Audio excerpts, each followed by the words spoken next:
وعلى آله وصحبه أجمعين. أما بعد،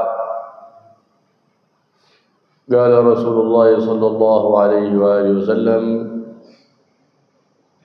من أحيا سنتي فقد أحبني، ومن أحبني كان معي في الجنة. وكل مؤمن يحب أن يكون بجوار سيد المؤمنين في الجنة، وكل مؤمن يشتاق لأن يكون بجوار سيد الأولين والآخرين في الجنة، إذ هو الدال لنا على كل خير والمحذر لنا من كل شر. فقد قال صلى الله عليه وآله وسلم: ما من شيء يقربكم من الجنة إلا ودللتكم عليه، وما من شيء يقربكم من النار إلا وحذرتكم منه. فجزى الله عنا سيدنا ومولانا محمد خير ما جزى نبيا عن أمته. Bismillahirrahmanirrahim. Setelah mengucapkan hamdalah dan salawat salam kepada Nabi sallallahu alaihi wasallam, beliau mengucapkan atau menyampaikan salah satu hadis Nabi Muhammad sallallahu alaihi wasallam, di mana Nabi bersabda, barang siapa yang menghidupkan sunnahku maka kelak akan bersamaku di surga. Setiap kita, kata beliau, pasti punya angan-angan, punya cita-cita berdekatan dengan Nabi Muhammad SAW, surganya. Setiap kita pasti kepingin satu surga atau dekat dengan Nabi Muhammad SAW, sebab Nabi yang telah menunjukkan segala kebaikan buat kita. Sampai Nabi SAW dalam hadis juga mengatakan, tidaklah ada satu kebaikan kecuali aku telah tunjukkan kalian pada kebaikan tersebut agar kalian sampai ke surganya Allah. Dan tidaklah ada satu keburukan atau kemaksiatan yang dapat menyebabkan kalian masuk neraka kecuali melainkan aku selalu peringatkan kalian untuk meninggalkannya, kata beliau. Jadi segala kebaikan keburukan itu sudah kita diingatkan oleh Nabi Muhammad sallallahu alaihi wasallam. Maka mudah-mudahan Allah membalas segala kebaikan Nabi Muhammad sallallahu alaihi wasallam dengan sebaik-baik balasan. Amin ya rabbal alamin. As-sunnah yuthabu fa'iluha wa la yu'aqab tarikuha, lakin man tahawana bi tarki as-sunan 'uqiba bi fi'li al-muharramat, wa man tahawana bi fi'li al-muharramat tahawana bi tarki al-wajibat al-mafruḍat. ومن تهاون بترك الواجبات المفروضات مات يخيف عليه أن يموت على سوء الخاتمة والعياذ بالله، نسأل الله العافية والسلام. من أين ابتدأ الشر؟ بالتهاون من السنن. Sunnah, kata beliau, adalah satu hukum yang mana kalau kita mengerjakannya kita akan mendapat pahala dari Allah Subhanahu wa taala. Kalau kita meninggalkannya tidak menjadi dosa. Tetapi yang perlu kita ketahui, kata beliau, orang kalau terbiasa menggampangkan, mengentengkan atau meninggalkan sunnah, maka dia akan menggampangkan kewajiban. Artinya dia akan gampang untuk meninggalkan kewajiban sebab dia meninggalkan sunnah. Dan barang siapa yang menggampangkan kewajiban, dia gampang untuk meninggalkan hal-hal yang wajib, maka dia akan dimudahkan untuk melakukan sesuatu yang haram. Dan orang kalau sudah gampang melakukan atau meninggalkan kewajiban, gampang melakukan sesuatu yang haram, dikhawatirkan meninggalnya su'ul khatimah. Coba lihat, kata beliau, orang itu sebab inti, permulaan sebab dia itu meninggal su'ul khatimah karena dia meninggalkan atau menggampangkan daripada sunnah-sunnah Nabi Muhammad.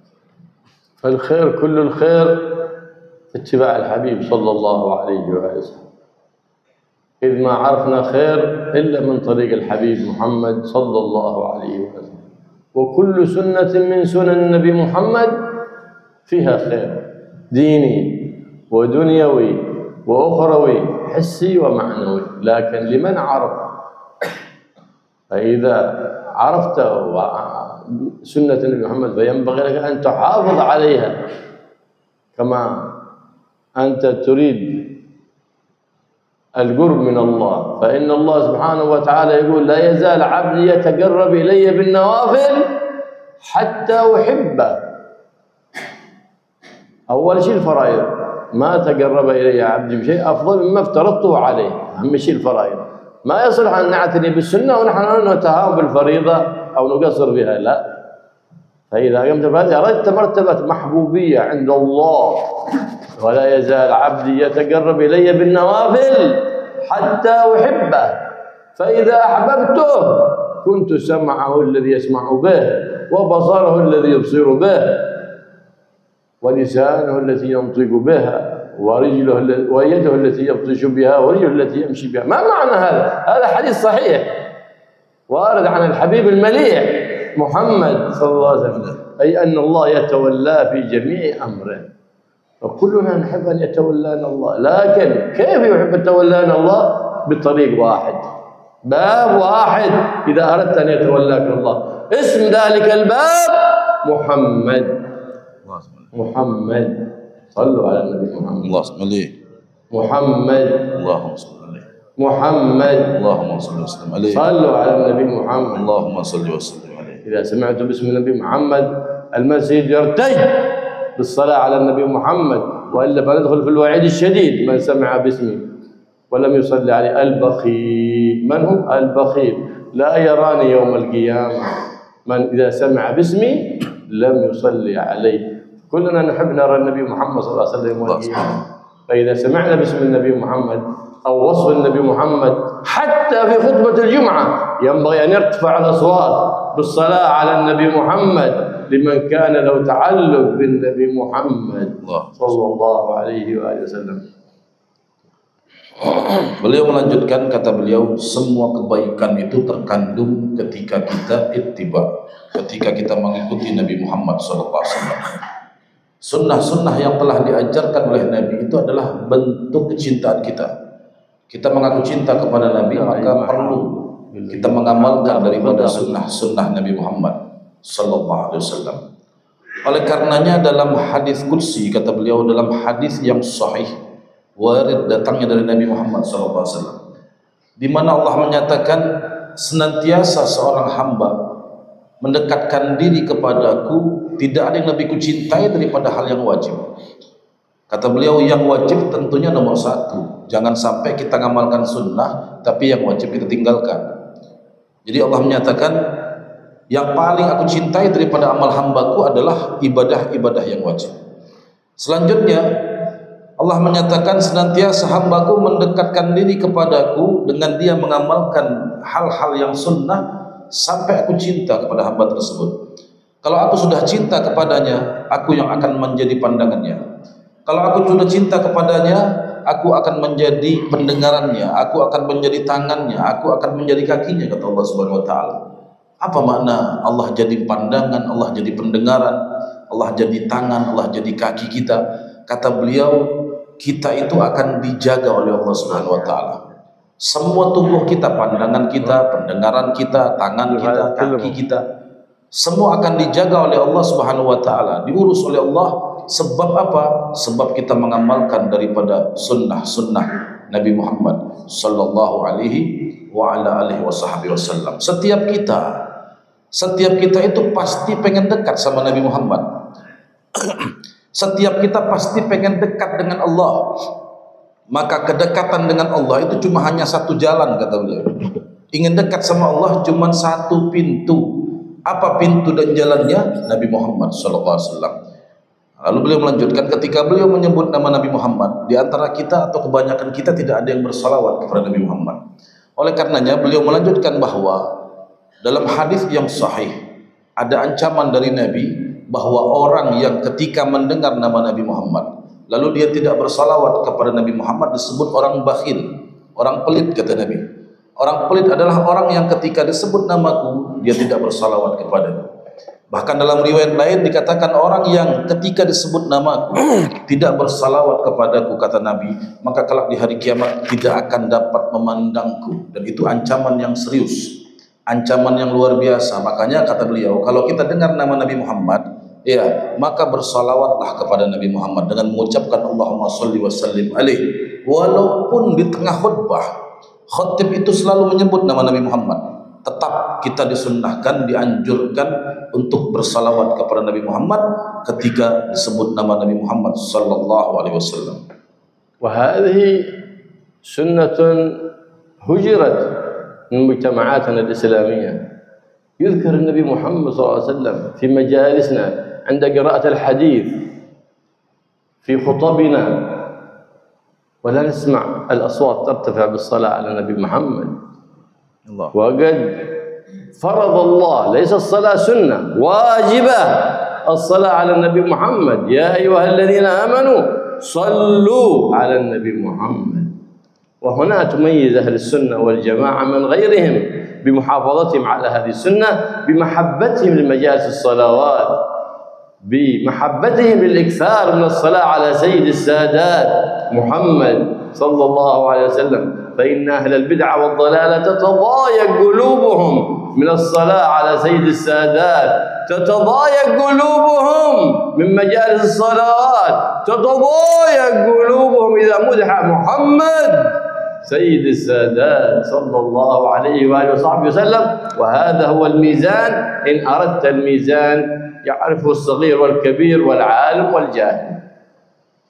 Kata beliau melanjutkan, ini salah satu daripada sunnah yang mati, salah satu sunnah yang ditinggalkan, khususnya di perkumpulan kita, di majelis, di kajian-kajian, bahkan di khutbah-khutbah, saat dibacakan kitab atau dibacakan hadis Nabi, disebut nama Nabi Muhammad SAW. Kebanyakan di antara kita diam, kebanyakan di antara kita tidak menyebut nama Nabi Muhammad sallallahu alaihi wasallam. Kebanyakan di antara kita tidak bersalawat kepada Nabi Muhammad ketika disebut nama Nabi Muhammad. Padahal itu anjuran, bahkan perintah langsung dalam Al-Quran. Allah nyatakan, ya ayyuhalladzina amanu sallu. Kalimat sallu itu perintah dari Allah. Bersalawatlah kalian. Dan itu yang membedakan kita, kata beliau, orang-orang yang ahlu sunnah wal jamaah. Itu kata beliau, ketika disebut nama Nabi Muhammad, dia menyebut atau dia bersalawat kepada Nabi Muhammad sallallahu alaihi wa ala alihi wasallam. فنبدأ بهذه السنة لنطبقها، لأنها كادت أن تهجر بسبب ظهور فرقة في هذا الزمان تتكدر قلوبهم من الإكثار من الصلاة على سيد الأكوان محمد صلى الله عليه وآله وصحبه وسلم. وهذا دليل على أن ليس في قلوبهم إيمان وإن قاموا الليل وحفظوا القرآن. Ini kata beliau, nanti setelah ini kita akan praktekkan, ya, kita amalkan, kata beliau. Ada orang-orang itu yang tidak senang ketika disebut nama Nabi Muhammad. Ada orang-orang yang ketika orang bersalawat kepada Nabi Muhammad tidak senang hatinya. Justru kata beliau, menunjukkan keimanan kita kepada Nabi Muhammad ketika disebut nama Nabi Muhammad, kita bersalawat kepada Nabi Muhammad SAW. Kalau kita tidak mau bersalawat kepada Nabi Muhammad, maka kuranglah iman kita. Walaupun orang itu orang yang suka bangun malam, walaupun orang sekalipun orang yang hafal Al-Quran, tetapi ketika disebut nama Nabi Muhammad, dia tidak bersalawat kepada Nabi Muhammad, menunjukkan dalam hatinya tidak ada Nabi Muhammad SAW.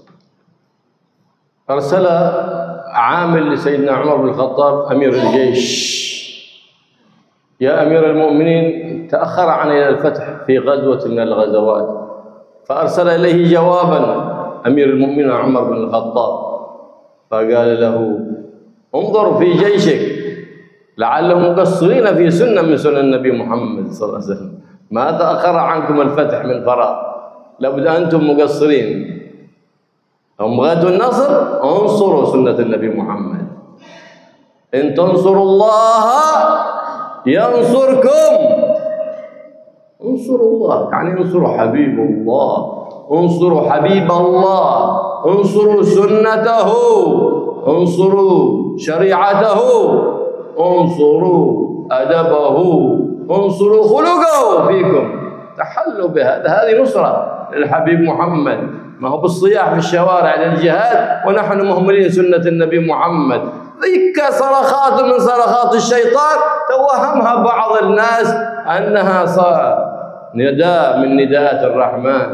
نحيي السنة في أنفسنا ثم نتعدى إلى غيرنا، ندعو أنفسنا ثم ندعو غيرنا، فحينئذ يكون ذلك نصرة لشرع النبي محمد صلى الله عليه وعلى آله وصحبه وسلم.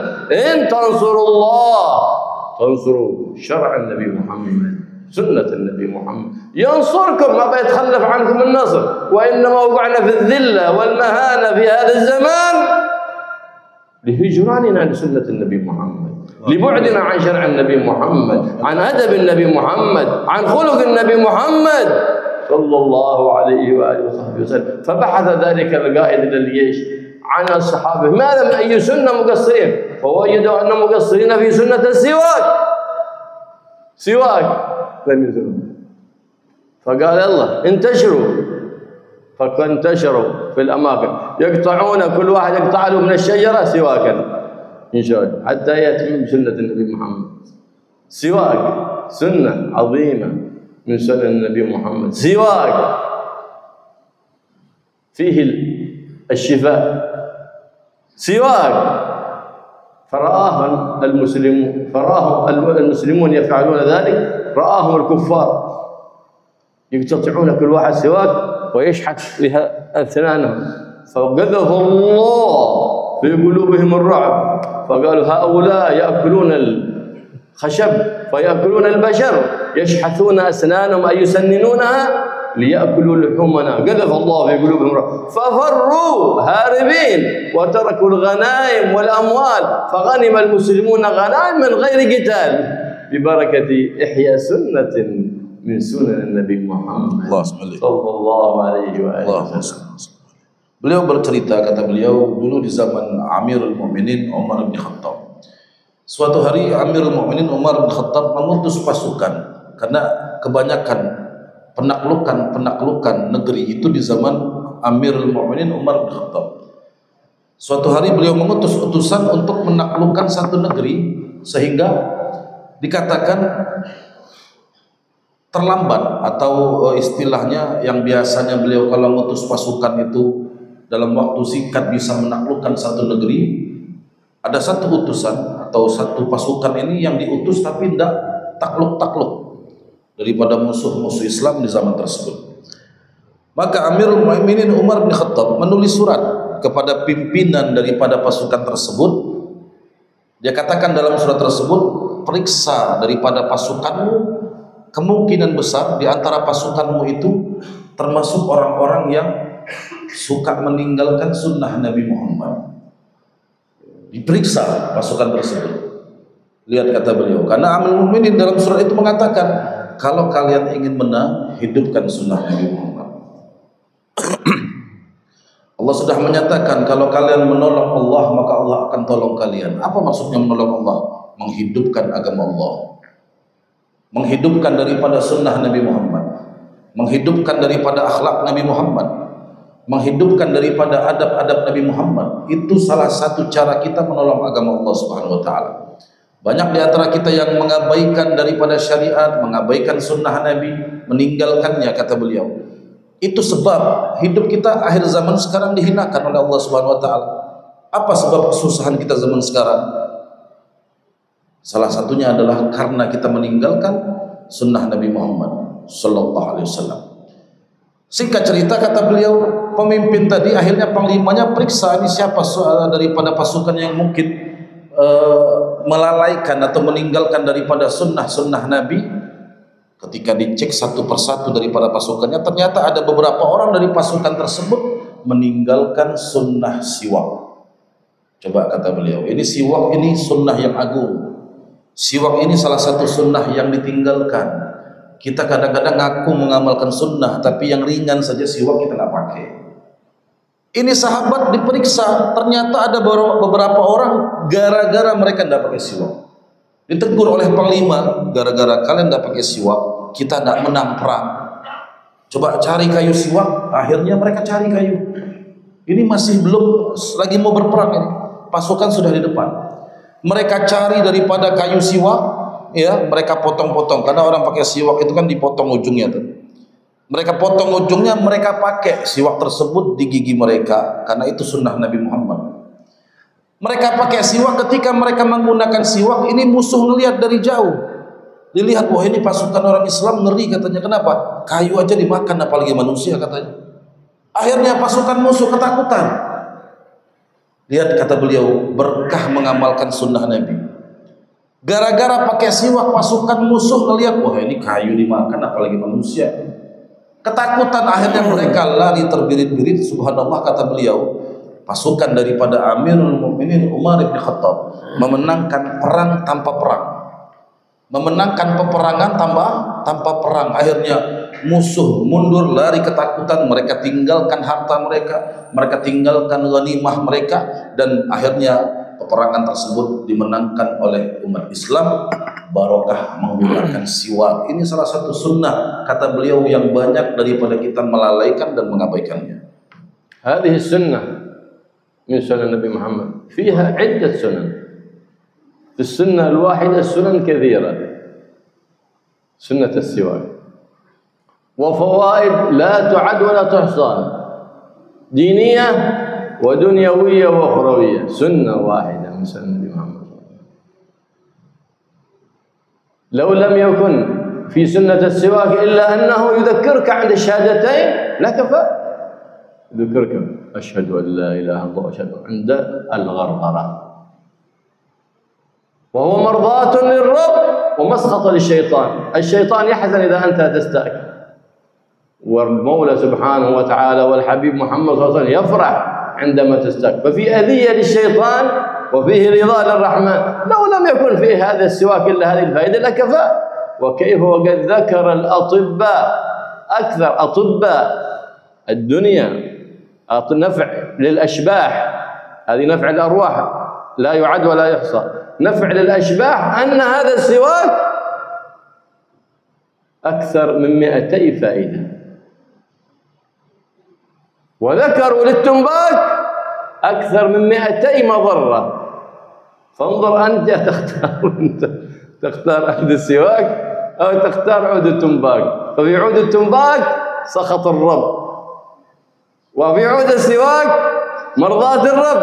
في عود التنباك سخط الرب، في عود التنباك مرضاة الشيطان وسخط الرب.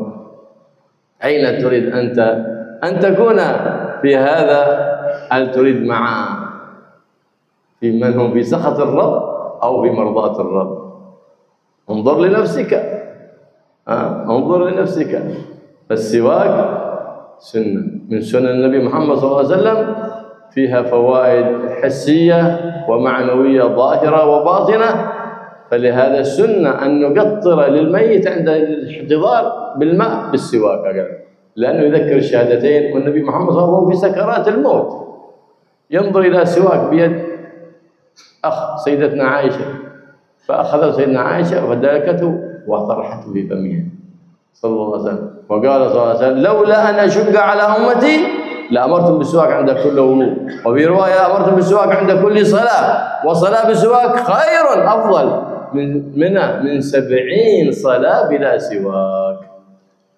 Beliau melanjutkan bahwa sunnah siwak ini, kata beliau, sangat banyak sekali keistimewaan, keutamaan, baik dari segi pahala, ya, keutamaan untuk dunia, akhirat, bahkan kesehatan. Ya, bahkan kesehatan kita itu sudah teruji, diteliti oleh para medis dunia. Orang yang pakai siwak ini, ya, keutamaannya lebih dari 100 penyakit disembuhkan daripada siwak. Ini sunnah Nabi SAW. Kita ini kadang-kadang nggak sadar, satu sunnah yang ringan, tapi pahalanya bukan hanya pahala, manfaat dunia akhirat, bahkan untuk kesehatan kita. Oleh karenanya orang yang pakai siwak, kata beliau, itu akan dimudahkan dia mengucap syahadat ketika meninggal. Ya, bahkan Nabi mengatakan orang yang pakai siwak itu mardhatun lirrab, mendapatkan ridho Allah, murkanya setan. Kebanyakan kita ini, kata beliau, di kantongnya coba cek, siwak enggak punya, rokok punya. Ini kebanyakan kita di kantongnya bawa rokok, enggak bawa siwak. Padahal siwak ini dapat ridhonya Allah, murkanya setan. Sebaliknya rokok, kata beliau, dapat murkanya Allah, ridhonya setan. Tinggal kita mau pilih yang mana, kata beliau. Mau pilih dapat ridhonya Allah atau dapat murkanya Allah Subhanahu wa ta'ala. Nah, makanya siwak ini manfaatnya luar biasa. Bahkan dikatakan 2 rakaat pakai siwak itu pahalanya lebih besar daripada 70 rakaat nggak pakai siwak. Ada orang sholat 2 rakaat pakai siwak, satu lagi 70 nggak pakai siwak, pahalanya lebih besar yang 2 rakaat pakai siwak. Sampai Nabi mengatakan, laula an asyuqqa ala ummati, kalau aku tidak memberatkan umatku, kata Nabi sallallahu alaihi wasallam, maka niscaya aku perintahkan mereka bersiwak, harus bersiwak setiap wudu, dalam riwayat setiap sholat. Tapi Nabi tahu siwak ini pasti ngeberatin kita, makanya nggak diwajibkan oleh Nabi Muhammad sallallahu alaihi wa ala alihi wasallam. Jadi ini kuncinya. Bahkan ketika Nabi sallallahu alaihi wasallam hendak meninggal, ini Nabi, iya, detik-detik Nabi sebelum meninggal, Nabi melihat siwak yang dipegang oleh Siti Aisyah, istrinya. Maka Nabi meminta Siti Aisyah untuk memakaikan siwak kepada Nabi Muhammad sallallahu alaihi wasallam. Oleh itulah kata beliau, sebabnya sunnah orang kalau mau meninggal itu disiwakin. Kenapa? Biar gampang dia mengucapkan kalimat la ilaha illallah.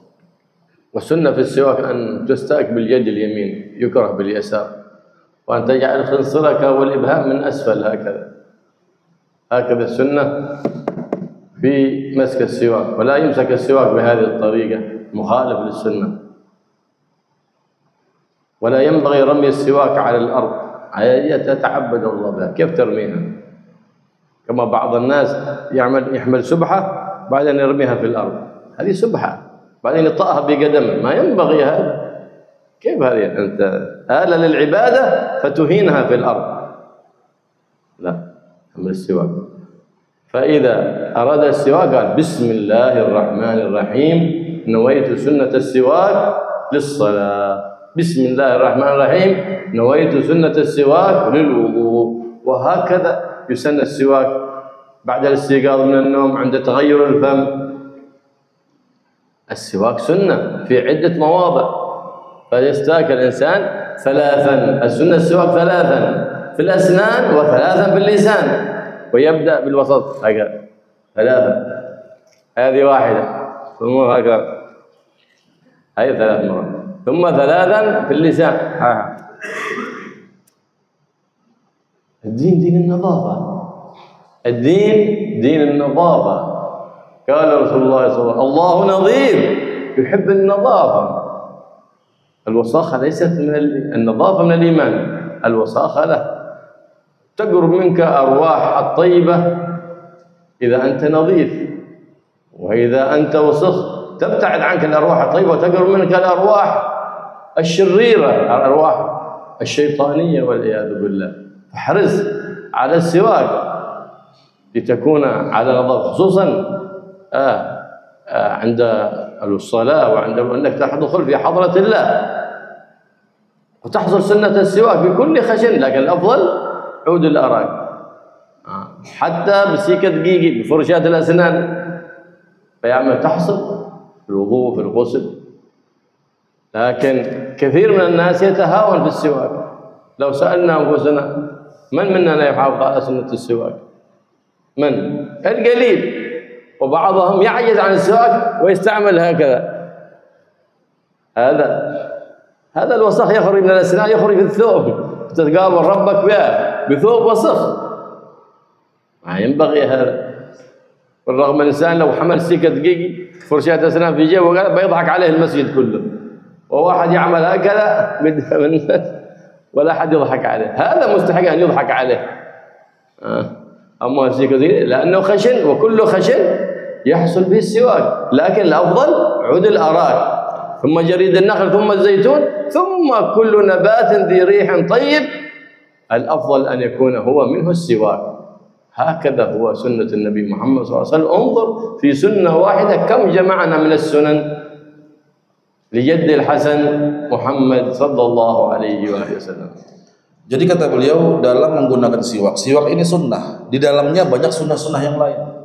Oleh karenanya orang kalau pakai siwak, pegangnya tuh sunnah begini kata beliau, 3 jari di atas, 2 jari di bawah jempol sama kelingking. Dan sunnahnya pakai tangan kanan, jangan pakai tangan kiri. Kalau kita pakai siwak, siwak itu taruh di tempat yang bersih, di kantong kah. Jangan, orang kadang pakai siwak pas mau sholat taruh di bawah kata beliau. Siwak ini kan buat gigi kita, buat tempat bersih, kita taruh bawah kotor lagi kata beliau. Ya, kotor ketemu kotor, nggak ada guna. Karena fungsi utama kita pakai siwak ini untuk nadzafah, kebersihan. Dalam hadis dikatakan Allah itu bersih dan mencintai daripada kebersihan.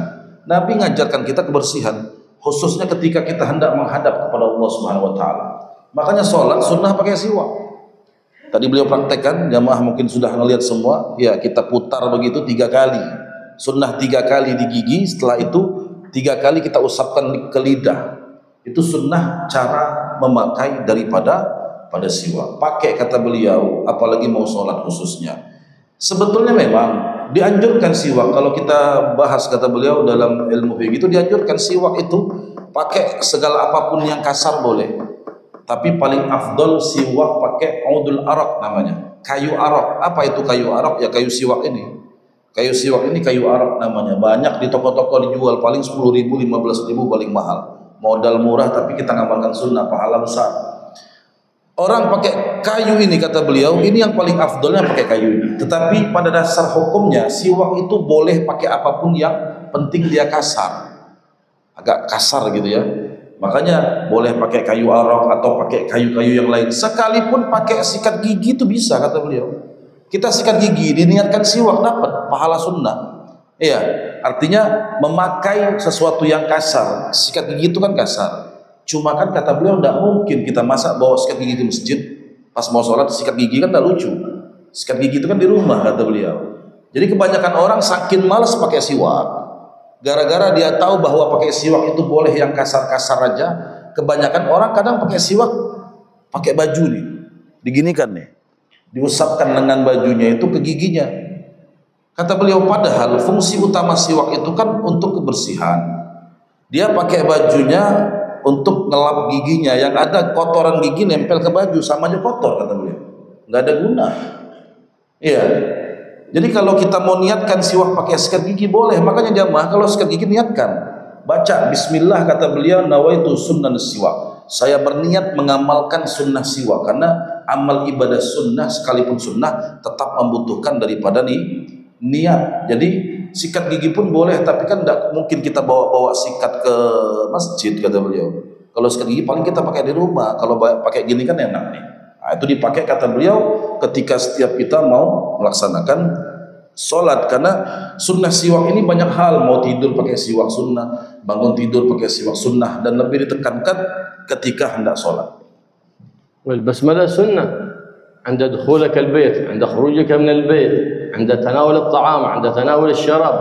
وإلا الشيطان يشاركك في طعامك وفي شرابك وفي مسكنك. عند اللباس لا، عندما تلبس، عندما تعلق اللباس، تخلع اللباس تعلقه، خلاص يمتنع الشيطان منه. لكن لو علقته ولم تقل بسم الله الشيطان يلبس لباسك، فلهذا يسرع إلى البلاء. وفي لباس ما يبلى. ليه؟ لأن صاحبه كلما علقه قال بسم الله بسم الله. حصن عظيم، آية عظيمة. أفضل سورة في القرآن هي الفاتحة، وسر الفاتحة في إيش؟ في بسم الله الرحمن الرحيم. فإذا ينبغي لنا أن نبسمل عند قراءة الفاتحة. كلما قرأنا الفاتحة حتى في الصلاة يقول بسم الله الرحمن الرحيم. إذ حتى أن العلماء بعضهم قال يسن الإسرار، بعضهم قال وجب الإتيان بها، وبعضهم قال يجب. إذن خروج من الخلاف العلماء سنة، أن نأتي بالبسملة خروجا من خلاف العلماء سنة عند العلماء. فلهذا لأن في المسجد كثير من هو على مذاهب شتى، فلينبغي الإمام أن يأتي بالسنن كلها حتى يحمل جميع المؤمنين. ليه؟ لأن كثير من المؤمنين يعتقدون ذلك أنها سنة. فقال المذهب الإمام الشافعي أن من لم يبسمل في الفاتحة صلاته غير صحيحة باطلة، لأن البسملة بسم الله الرحمن آية من الفاتحة. وقال بعضهم لا يسن الإسرار بها، لا بأس. فالسنة إذن أن نخرج من الخلاف حتى تكون صلاتنا صحيحة بلا خلاف، ولا نقلد نقول لا في الحرم ما يبسمل. لا، هذا تقليد أعمى. وبعض الناس هكذا قبل العمرة يبسمل، بعد ما يرجع من العمرة ما يبسمل. تقليد أعمى. وقد قال صلى الله عليه وسلم: لا صلاة لمن لم يقرأ بفاتحة الكتاب. الإمام يقرأ الفاتحة والمأموم يقرأ الفاتحة، الإمام يبسمل والمأموم يبسمل كذلك. فهذه هي من السنن المتروكة. سنة ماذا؟ سنة الخروج من الخلاف، حتى تكون صلاتك، عبادتك، عقد النكاح صحيح بلا خلاف، لا يقول ببطلان أحد من العلماء. Salah satu lagi kata beliau sunnah yang banyak kita tinggalkan adalah membaca basmalah, membaca bismillahirrahmanirrahim.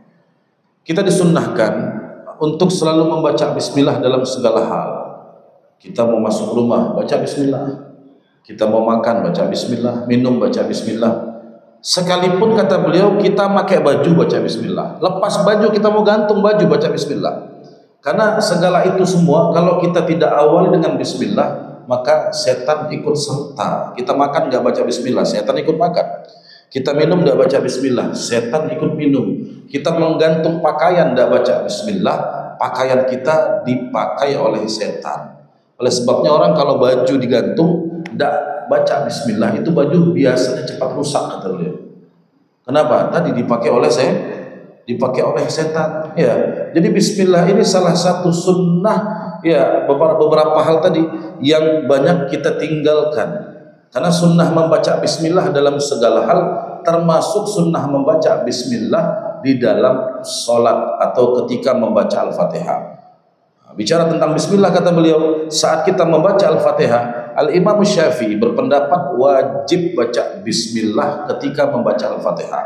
Karena pendapat Imam Syafi'i, bismillah itu adalah ayat daripada Al-Fatihah. Memang ada beberapa pendapat kata beliau yang mengatakan bahwa bismillah bukan bagian daripada ayat. Oleh karenanya kita mendapatkan banyak orang yang baca bismillah ketika mau membaca Al-Fatihah, ada juga yang tidak membaca bismillah. Ada yang bismillahnya dijahar, dikeraskan, ada yang bismillahnya sir, ala kulli hal. Ya, kalau mengikuti pendapat Imam Syafi'i atau kita mengaku bermadhab Imam Syafi'i mengatakan orang kalau sholat tidak baca bismillah maka sholatnya tidak sah. Karena bismillah menurut Imam Syafi'i adalah bagian daripada ayat Al-Fatihah. Sedangkan Nabi dalam hadis mengatakan la sholata liman lam yaqra bi Fatihatil kitab. Kata Nabi tidak sah sholat orang yang tidak baca Al-Fatihah. Makanya Al-Fatihah itu wajib dibaca bagi imam, bagi makmum. Bukan kita cuma dengar bacaan imam.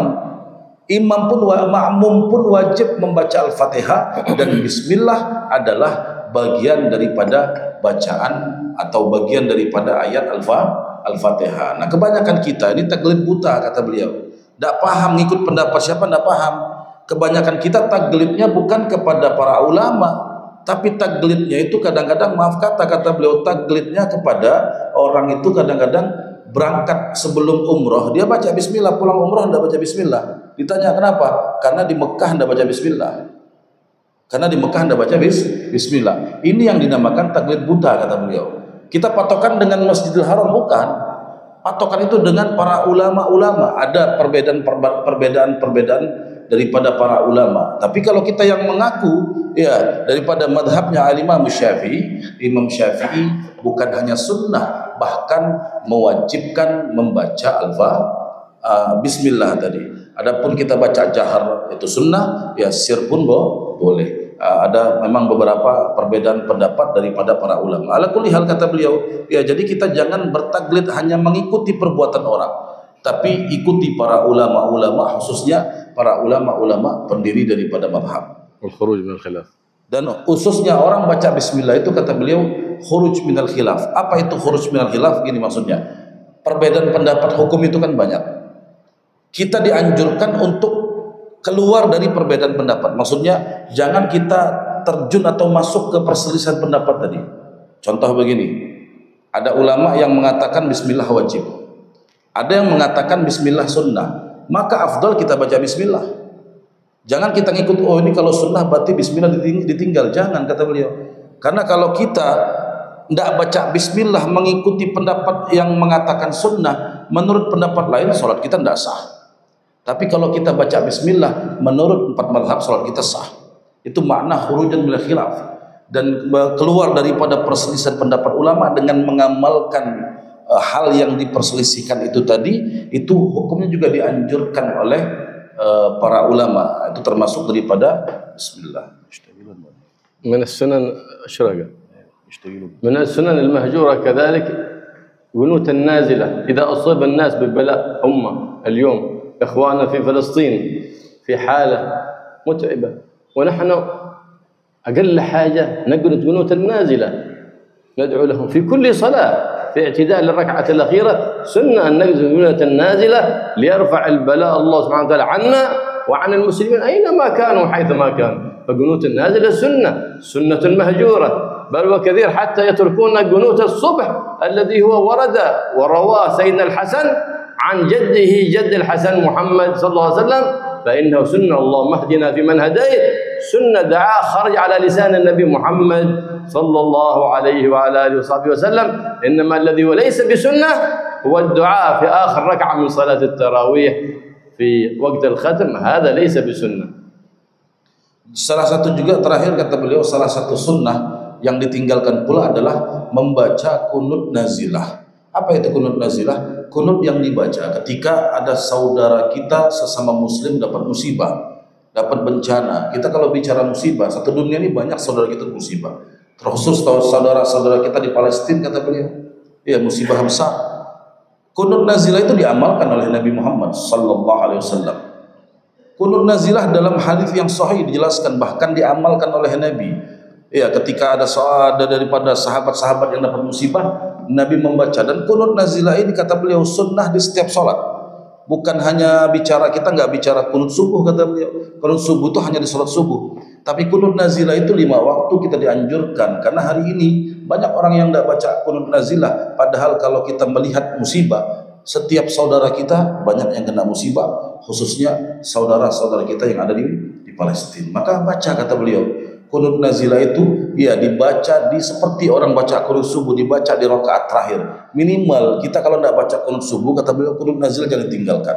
Karena ini salah satu sunnah yang diamalkan oleh Nabi. Ya, dalam kunut tersebut kita minta agar Allah angkat bala, agar Allah angkat bencana, musibah-musibah yang menimpa daripada saudara-saudara kita yang lainnya. ومن السنن المهجورة عدم عمارة ما بين صلاة الصبح إلى الإشراق. نرى كثير بعد الصلاة تغلق المساجد، هذه سنة نعمر بتلاوة القرآن وذكر الرحمن ومجالس العلم.